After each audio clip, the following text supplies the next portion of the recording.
name's Stella McCartney and I'm a fashion designer. And not just any fashion designer. She's among the most well-known in the world, recognized for her sharp, simple tailoring and feminine flair. The daughter of the former Beatles Sir Paul McCartney is most definitely a star in her own right. I feel as a female designer, I understand women and I'm really proud of that, and I'm a great admirer of women. Hey, look at that Stella McCartney store!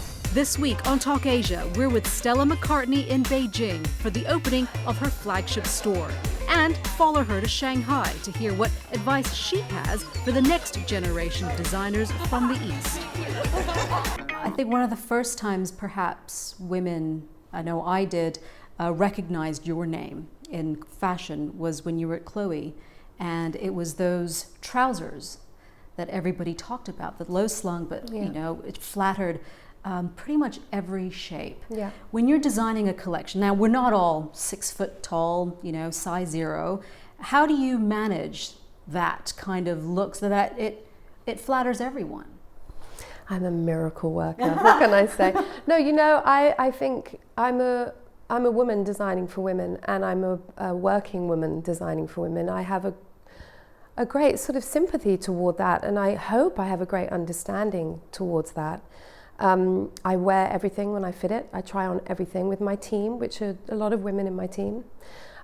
We try on everything. We debate the finest millimeter of where a pair of pants is going to sit. So I take every single factor into account, and I've had 4 children, so my body has changed a lot over the years.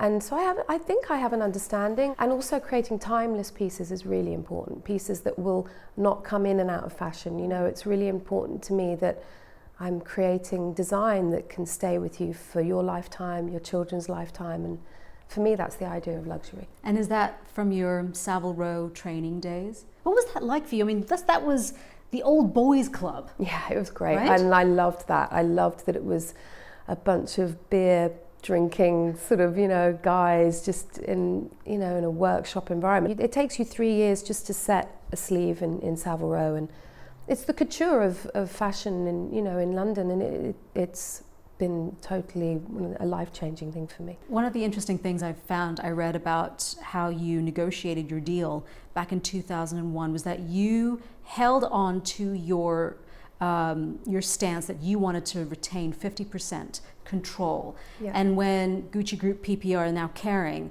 the umbrella company, they agreed to that. That's not something that they would normally do.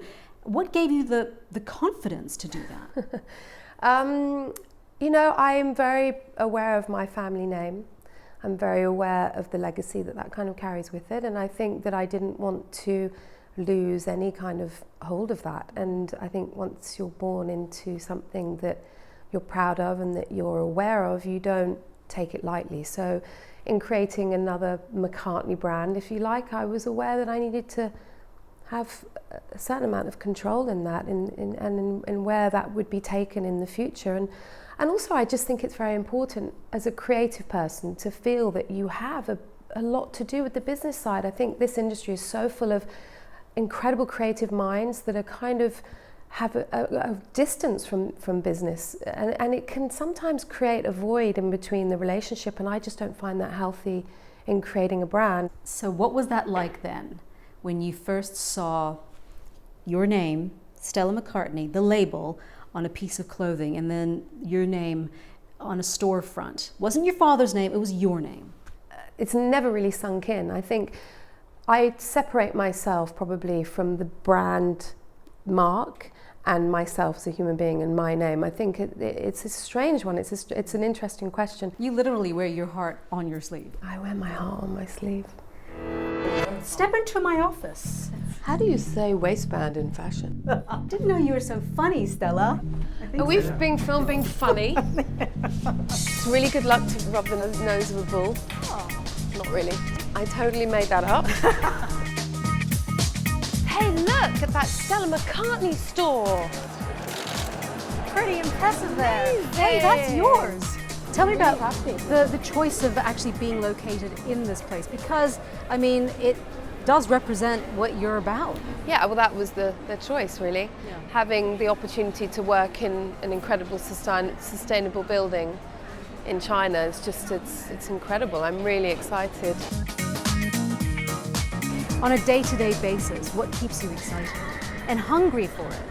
I think, you know, when you're creative, you're just excited to start a new collection. And I'm so lucky in that, being the creative director of my own house, I get to work from A to Z. So I get to work on the birth of a collection. I get to sit and design the fabrics and the colours and the textures and the silhouettes, and so I get all of that side of things. And then I get this amazing moment where you start to realise that you fit it, and then you show it. So then I get to go, okay, where should we have our show? What kind of music should we have? What should the models look like? What should the hair and makeup be? So then you get to sort of do that part of the industry. And then I get to meet people like you, which is really great, you know, really exciting, kind of.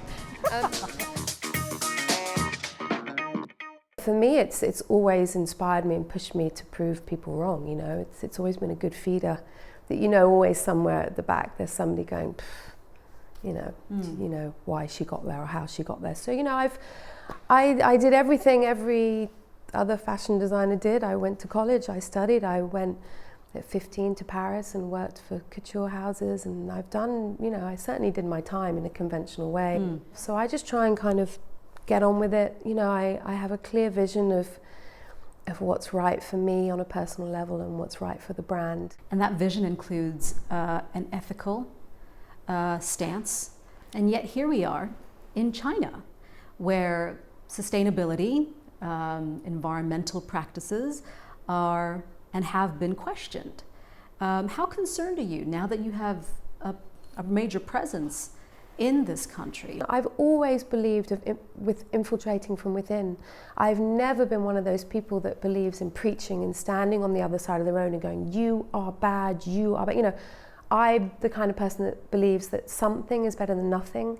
If you can just soften a mindset, you can have a huge difference. So just coming into China and talking about this stuff and opening up a conversation, not ramming it down people's throats, and just engaging in another way of looking at things, I think is a really positive thing.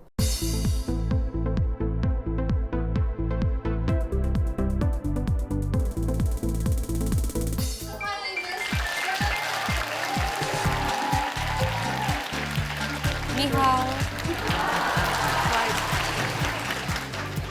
Everyone needs to have a dream. Believe in your dream, have your dream, and hold it in your heart, and take it with you. You know, don't ever give up. Believe in yourself and be true to yourself, because that's, you know, that's how you start things in life. You have to have the love and the enthusiasm and the creativity inside you. You know, you're all individuals. It starts with you. When you look at the clothes, or when we look at your clothes, there's this unpretentious, very easy, free-flowing type of feel to them. Who are you? I mean, I imagine that's probably what your mom was like after what I've read about her. Yeah. Is that who you envision when you're designing a collection? Yeah, you know, my mum is a big inspiration to me on every level, actually. It's funny, not just in her sense of style, which to me was pretty groundbreaking. I mean, she was ridiculed when I was a kid. She was made fun of a lot. She never wore makeup. She cut her own hair, and she had a great, I think, a fantastic sense of style. But, you know, at the time, it was pretty cutting edge. For me, that inspires what I do on every level. It's interesting. I think I heard in an interview you were describing your mom's photographs, because she was a photographer. Yeah. It was her way of speaking to you, talking to you. It was her voice.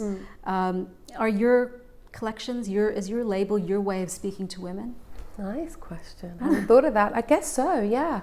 Yeah, I mean, it's my main stream of communication to many, many people. Perhaps one would think that when you think back to that 12-year-old girl who designed her pink bomber jacket. Yeah, you've done your research, my God. It's certainly, you've come a long way since then. Yeah. But I'm like young at heart in this one. I mean, it's so funny because and then when you think about on a work level, everything you can still do when you're just a brand that's 12 years old, you're like, let's go. Stella McCartney, it's a pleasure. Nice to meet you. Nice to Thank meet you you so too. much.